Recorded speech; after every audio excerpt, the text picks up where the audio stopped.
네, 목요일은 이분과 함께합니다. 도시농부 산업개발의 지세한 팀장님과 함께합니다. 팀장님 어서 오세요. 네, 안녕하십니까? 네, 어서 오세요.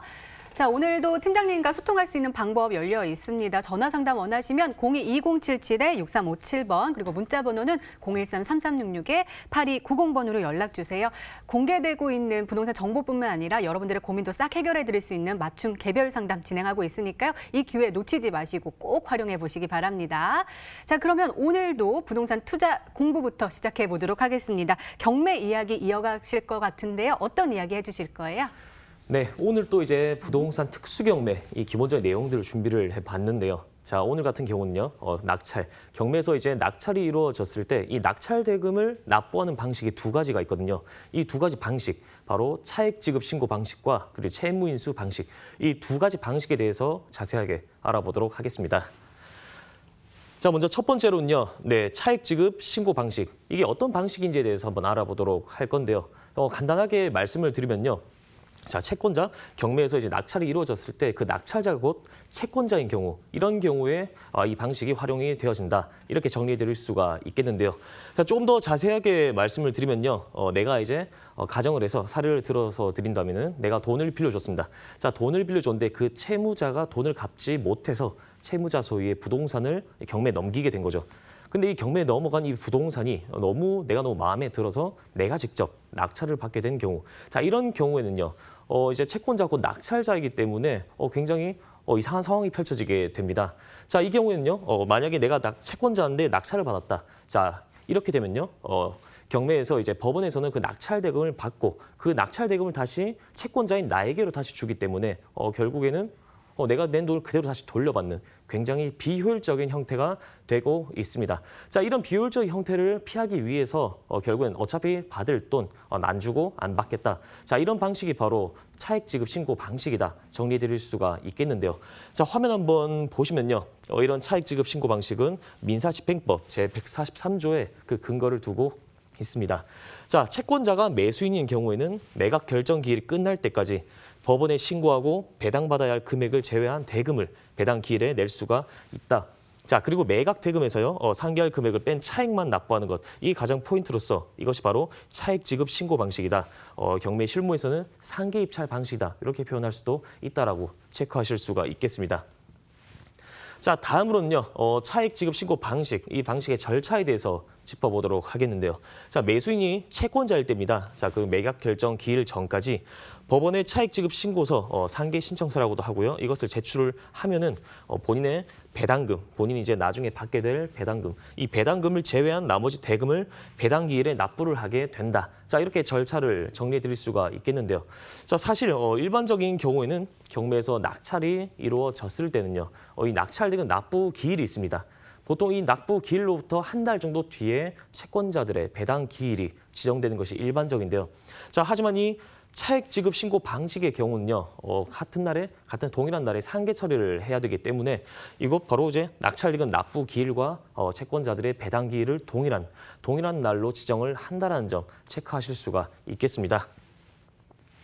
네, 두 번째로는요, 채무인수 방식에 대해서 한번 짚어보도록 하겠는데요. 자, 이 방식은요, 간단하게 말씀을 드리면은 경매에서 낙찰이 이루어졌을 때 해당 부동산, 해당 물건에 걸려있는 채무를 낙찰자가 인수를 한다. 자, 이렇게 생각을 하시면 되겠는데요. 조금 더 자세하게 설명을 해드리면요. 경매에서 이제 물건이 3억 원, 3억 원에 낙찰이 되었고요. 그리고 그 물건에는 2억 원의 근저당권이 설정되어 있습니다. 즉 대출이 2억 끼어 있다는 소리겠죠. 자, 이런 경우에는요, 근저당권자의 동의를 얻어가지고 그 2억에 되는 대출을 인수를 하고 그럼 나머지 차익이 1억밖에 안 남기 때문에 이 1억만을 낙찰 대금으로 납부를 하는 방식. 자, 이 방식이 바로 채무인수 방식이다. 이렇게 설명드릴 수가 있겠는데요. 자, 화면 한번 보시면요. 이 채무인수 방식도 역시 민사집행법의 그 근거를 두고 있습니다. 자, 매수인은 매각 조건에 따라서 부동산의 부담을 인수하는 외에 배당표의 실시에 관하여 매각 대금의 한도에서 관계 채권자의 승낙. 자, 여기서 관계 채권자의 승낙이 가장 중요한 포인트고요. 이 승낙이 있으면은 대금의 지급에 가름해서 채무를 인수할 수가 있다. 자, 이렇게 말씀드릴 수가 있고요. 그리고 아래 내용 보시면은 매각 대금에서 낙찰자가 인수하는 기존 채무를 뺀 차액만 납부하는 것이 바로 채무인수 방식이다. 정리해 드릴 수가 있겠습니다. 자, 다음으로는요. 방금 전까지 말씀을 드렸던 이 채무인수 방식과 그리고 차익 지급 신고 방식, 이 두 가지 방식의 차이점은 어떤 것이 있는지 자, 짚어드리도록 하겠는데요. 먼저 그 차익 지급 신고 방식의 경우에는 채권자가 낙찰자이기 때문에 낙찰 대금에서 본인 나중에 미래에 받게 될 배당금을 제외한 나머지 금액만 낙찰 대금으로 납부를 하는 것이다. 이렇게 설명을 드렸고요. 그리고 두 번째로 말씀드렸던 이 채무인수 방식의 경우에는요. 이제 경매 물건에 걸려 있는 낙찰이 이루어진 물건에 걸려 있는 채무를 낙찰자가 인수를 하기 때문에 그 나머지 차액, 대출을 뺀 나머지 차액만을 낙찰 대금으로 납부를 한다. 자, 이렇게 정리를 해드렸는데요. 자, 여기서 가장 중요한 큰 차이점은요, 바로 채권자의 승낙 여부입니다. 자, 채무인수 방식의 경우에는 채권자의 승낙이 필수로 있어야지만이 성립될 수 있는 방식이다 말씀드릴 수가 있고요. 그리고 화면 한번 보시면요, 법원의 기존 채권자가 설정한 근저당권을 삭제를 하지 않고 그대로 낙찰자가 인수하기로 합의했다는 의사표시, 즉 채권자의 동의 여부가 중요하다 이렇게 말씀드릴 수가 있겠습니다. 네, 마지막으로는요. 네, 이 채무인수 방식의 절차 한번 짚어보도록 하겠는데요. 자, 매수인이 원래 경매 채권자에게 다시 돈을 빌리거나 또는 채무를 승계받겠다고 합의한 경우입니다. 여기서도 이제 채권자의 승낙 여부 아주 중요하다 말씀드릴 수가 있겠고요. 자, 매각 결정 기일 전까지 법원에 차액 지급 신고서, 상계 신청서를 제출을 하고요. 그리고 본인의 배당금을 제외한 대금을 배당 기일에 납부를 한다. 자, 이렇게 절차 정리해드릴 수가 있겠는데요. 자, 여기서도 채무인수 방식도요. 제가 앞서서 말씀드렸던 차액 지급 신고서 방식과도 마찬가지로 동일하게 낙찰대금 납부 기일과 그리고 채권자에 있어서 배당 기일을 동일한 날로 지정을 한다는 점 체크하실 수가 있겠고요. 그리고 이 두 가지 방식에는 또 효과가 있겠는데요. 어떤 효과가 있냐면 첫 번째로는요. 낙찰자가 이제 낙찰 대금을 부담에 대해서 이제 완화를 시켜준다. 자, 왜냐하면은 미래의 배당금이나 또는 채무를 제외한 나머지 대금만 낙찰 대금을 납부하기 때문에 낙찰자에 있어서 부담을 완화시켜준다는 역할도 하고 있고요. 두 번째로는요.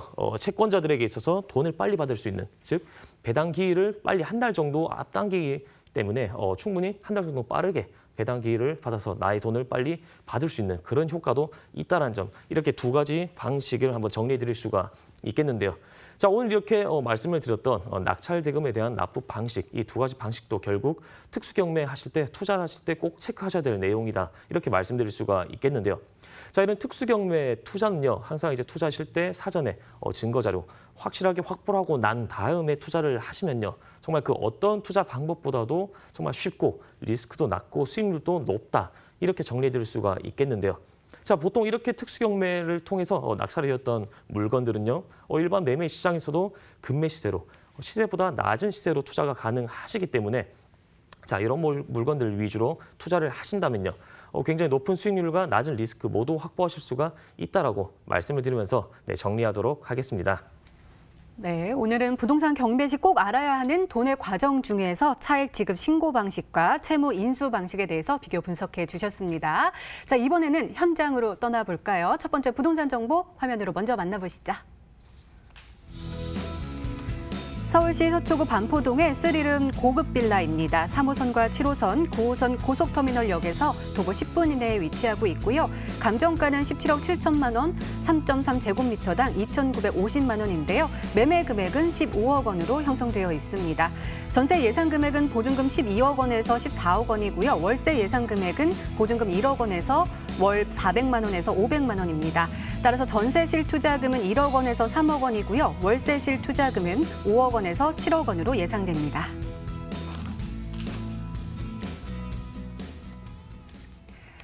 네, 고급 빌라촌에 있는 고급 빌라를 가지고 오신 것 같은데요. 팀장님, 그러면은 이 지역에서 고급 빌라를 투자를 했을 때 수익률이 높을까요?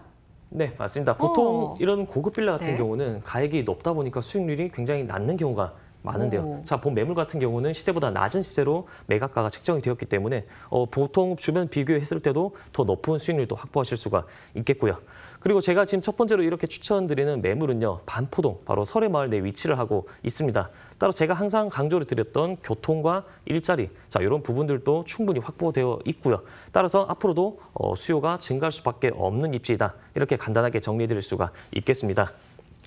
네, 본 매물의 입지 분석 간단하게 해드리도록 하겠는데요. 자, 먼저 본 매물 같은 경우는요. 이곳 방배중학교 바로 앞에 위치를 하고 있다는 점 말씀드릴 수가 있겠고요.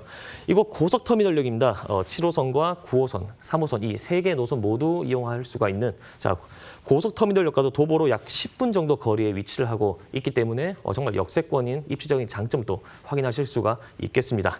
자, 그리고 본 매물 주변으로는요. 이제 일자리 수요가 굉장히 많다. 말씀드릴 수가 있겠는데요. 이곳 서초 법조타운이나 또는 테란로 이곳 인근으로 이제 발생하고 있는 이런 직장인들에 대한 주택 임대 수요와 매매 수요 충분히 확보하실 수가 있기 때문에 공급 대비 수요가 항상 넘쳐나는 입지다 이렇게 정리해드릴 수가 있겠습니다. 자, 다음으로는요. 본 매물 이제 투자를 하실 때 체크하셔야 할 포인트 세 가지 짚어드리도록 하겠는데요. 자, 먼저 첫 번째로는요. 제한적인 공급과 풍부한 수요로 인해서 앞으로도 시세가 상승이 예상이 된다는 점. 그리고 두 번째는요. 지속적인 실거래가가 상승해왔던 설해마을 내에 입지를 하고 있다는 점과 세 번째는 주변 시세나 감정가 대비해서도 굉장히 낮은 매각 가격이 책정이 되었다. 이렇게 정리해드릴 수가 있겠는데요. 자, 첫 번째로는요. 제한적인 공급과 풍부한 수요 측면입니다. 자, 사실상 서울 강남권, 특히 강남 상구 같은 경우는요. 이렇게 주택이 공급되기 위해서는 이런 나대지 공급이 되어야 되는데 사실 그런 땅은 현재 없습니다. 따라서 지금 공급할 수 있는 방안으로는 재건축이나 재개발, 자, 이런 방안들이 있겠는데요. 사실 이런 방안들도 현재로서는 규제 때문에 부동산 규제로 인해서 굉장히 공급이 힘들어지고 있는 상황이고요. 또한 분양가 상한제나 양도세 중과 의무 거주 기간 등등. 자, 기존에 있던 재고주택까지도 공급이 힘들어지는 그런 상황이 발생되고 있기 때문에 아주 제한적인 공급이 이루어지고 있다. 하지만 입지적인 장점과 미래 향후 개발 호재로 인해서 수요는 끝까지 증가할 수밖에 없다는 점. 따라서 이런 수요와 공급의 불일치로 인해서 앞으로도 시세가 충분히 상승이 예상이 된다는 점 정리해드릴 수가 있겠고요. 자, 그리고 두 번째로는요. 본 매물 설해마을 내 위치하고 있는 비교 대상군 고급 빌라들을 한번 선정을 해가지고 과거에 얼마나 실거래가가 상승을 해왔는지 체크해드릴 수가 있겠는데요. 자, 이곳 보시면요. 건축 연도, 준공 연도도 비슷하고 면적도 비슷한 고급 빌라들을 예로 들었을 때 2000년 초반부터 최근까지요. 실거래가가 약 2배 이상 상승을 해왔다는 점 체크하실 수가 있겠고요. 자, 앞으로도 충분히 앞서서 제가 말씀드렸다시피 공급과 수요의 불일치로 인해서 앞으로도 충분히 시세가 상승 가능성이 있다는 점 정리해드릴 수가 있겠습니다. 자, 그리고 세 번째로는요. 본 매물 같은 경우 주변 시세나 감정 가격 대비해서도 굉장히 낮은 매각 가격으로 책정이 되었기 때문에 이 가격적인 메리트 충분히 확보하실 수가 있다는 점 말씀드릴 수가 있겠는데요. 자, 현재 보시면요. 주변으로 시세가 전용 면적 평당 약 3천만 원 수준으로 형성이 되어 있고요. 그리고 감정가 같은 경우가 2,950만 원 평당가 형성이 되어 있습니다. 자, 가장 중요한 본 매물가는요. 반포동 본 매물은 평당 2,500만 원으로 매각 가격이 책정이 되었기 때문에 당장 정말 투자와 동시에 바로 시세 차익도 보실 수가 있는 정말 알짜 투자 매물이 되겠다. 이렇게 정리해드릴 수가 있겠습니다. 자, 가장 중요한 이제 가격적인 부분 한번 체크를 해드리도록 하겠는데요. 자, 감정가입니다. 17억 7천만 원, 2017년 기준으로 17억 7천만 원으로 책정이 되었었고요. 그리고 먼저 주변 지역 시세를 한번 보시면요. 평당가가 약 3천만 원 형성이 되어 있기 때문에 18억에서 20억 원 정도 시세가 형성이 되어 있다. 자, 그리고 본 매물 매각가는요. 평당가 2,500만 원으로 책정이 되었기 때문에 자, 15억 원으로 매각 가격이 책정되었기 때문에 그만큼 가격적 메리트, 시세 차익 바로바로 보실 수 있겠다. 정리해 드릴 수가 있겠고요. 그리고 보통 이제 전세 끼고 투자를 하실 때요. 전세 예상되는 금액으로는 평당가가 2천만 원으로 보증금은 12억에서 14억 원 정도 예상이 되고요. 그리고 월세 같은 경우는 보증금 1억에 월 400에서 500만 원. 그리고 반전세 예상되는 금액은 보증금 8억에서 10억, 그리고 월 100에서 200만 원 정도 예상이 된다. 정리해 드릴 수가 있겠고요. 자, 실제 투자 금액으로는 월세 같은 경우는요. 5억에서 7억 원 정도, 그리고 전세 같은 경우는 전세 보증금을 제외한 나머지 금액으로 1억에서 3억 원 정도라면요. 반포동 설해마을 내 위치하고 있는 본매물, 고급 빌라 매물에 투자가 가능하다. 이렇게 말씀드리면서 정리하도록 하겠습니다. 네, 이렇게 서초구 반포동에서 고급 빌라에 대한 투자 전략까지 세워봤습니다. 이어서 부동산 정보 두 번째 한번 살펴볼까요? 역시 화면으로 먼저 만나보시죠.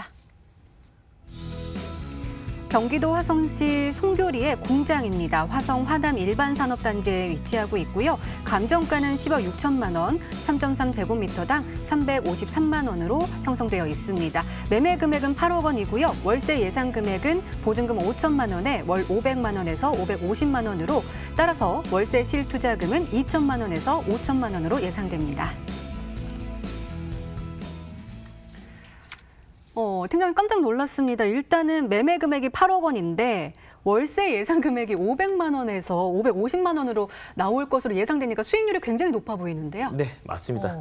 제가 오늘 이제 두 번째로 소개시켜드리는 매물은요, 경기도 화성에 위치하고 있는 공장 매물 되시겠는데요. 자, 요 매물 같은 경우는 방금 말씀해 주셨다시피 수익률이 굉장히 높습니다. 정말 낮은 매각 가격과 그리고 높은 임대 수익률 때문에 이 높은 임대 수익률 충분히 확보하실 수가 있겠다. 그리고 공장 같은 경우는요, 한번 임차인이 들어왔을 때는 쉽게 나가지 않는다는 특성이 있기 때문에 그 공실 리스크 관리에도 아주 탁월하다 이렇게 말씀드릴 수가 있겠고요. 자, 간단한 입지 분석 해드리도록 하겠습니다. 이곳 화남산업단지, 화성에 위치하고 있는 화남산업단지 내에 위치를 하고 있겠고요. 자, 인근으로 위치하고 있는 타 산업단지들과 밀집되어 있기 때문에 충분히 이런 이목이 집중될 수 있는 부동산 측면에서 보셨을 때 충분히 심리가 집중될 수 있다는 점 말씀드릴 수가 있겠고요. 그 외에도 평택 시흥 고속도로나 서해안 고속도로와도 인접을 하고 있기 때문에 아주 우수한 접근성도 확보를 하고 있다는 점 말씀드릴 수가 있겠고요. 자, 본 매물 이제 투자를 하실 때는요, 이렇게 체크하실 부분들이 있겠는데요. 자, 특수경매 통한 가격 메리트가 발생하고 있다. 자, 그리고 두 번째로는 과거 금융권 대출의 확보 사례로 정말 안정적으로 소액으로 투자가 가능하다는 점. 그리고 세 번째로는요, 주변 산업단지 대비 굉장히 높은 수익률과 그리고 풍부한 임대 수요가 있다는 점 말씀드릴 수가 있겠는데요. 자, 첫 번째로는 과거 본 매물 같은 경우 유치권이 신고되었던 매물이었기 때문에 굉장히 낮은 가격으로 낙찰이 이루어졌었고요. 따라서 이러한 사례로 인해서 전례로 인해서 굉장히 낮은 매각 가격으로 책정이 되었기 때문에 자, 투자와 동시에 본 매물도 충분히 수익형 부동산임에도 불구하고 시세 차익도 바로바로 보실 수가 있다는 점 말씀드릴 수가 있겠습니다. 자, 두 번째로는요, 과거 본 매물 같은 경우는요, 금융권, 1금융권에서 대출이 승인이 되었던 사례가 있는데요. 자, 본 매물 매각가가 이제 뒤에서 말씀드리겠지만 8억 원이지만 7억 초반 정도의 대출이 승인이 되었던 사례가 있기 때문에 정말 안정적으로 소액으로 투자가 가능하다. 이렇게 투자금이 낮아질수록 투자 리스크도 함께 낮아질 수가 있기 때문에 그만큼 안전한 투자처가 되겠다. 이렇게 정리해 드릴 수가 있겠고요. 자, 세 번째로는요, 본 매물 같은 경우는 굉장히 높은 수익률을 확보를 하고 있습니다. 낮은 매각 가격과 높은 임대료로 인해서 굉장히 높은 수익률, 타 공장 대비해서도 훨씬 높은 수익률을 확보하실 수가 있겠고요. 자, 이런 높은 임대 수익률로 인해서 향후에도 시세 상승 가치 충분히 확보하실 수가 있겠다는 점 정리해 드릴 수가 있겠습니다. 자, 가격적인 부분입니다. 자, 본 매물 같은 경우는 2016년 기준으로요, 감정가가 10억 6천만 원으로 책정이 되었었고요. 그리고 매매 금액으로는 8억 원, 평당가 266만 원, 8억 원으로 책정이 되었고요. 주변 시세로 보시면 약 10억 원으로 형성이 되어 있기 때문에 그만큼 정말 가격적 메리트가 있겠다 말씀드릴 수가 있겠고요. 자, 그리고 본 매물 같은 경우 주변으로 현재 형성되어 있는 월세 시세가 5천만 원에 500에서 550만 원 형성되어 있기 때문에 굉장히 높은 수익률 확보하실 수가 있겠고요. 자, 가장 중요한 실제 투자 금액으로는 대출과 이제 보증금을 제외한 나머지 2천에서 5천만 원으로 충분히 투자가 가능한 화성에 위치하고 있는 공장 매물이다 말씀드리면서 정리하도록 하겠습니다. 네, 이렇게 화성시의 공장 정보까지 분석해봤습니다. 오늘 함께해 주실 지세한 팀장님과 함께 더욱더 성공 확률 높은 투자 전략을 전수받을 수 있는 자리가 마련돼 있다고 하네요. 화면으로 확인해 보시죠. 지세현 팀장님의 무료 세미나입니다. 단기 수익형 부동산 투자 전략이라는 주제로 매주 수요일 오후 2시, 목요일 오후 4시 30분과 6시 30분, 토요일 오후 2시에 진행됩니다. 여의도역 4번 출구 대호빌딩에서 진행되니까요. 예약은 필수입니다. 02-2077-6358번으로 전화 주세요.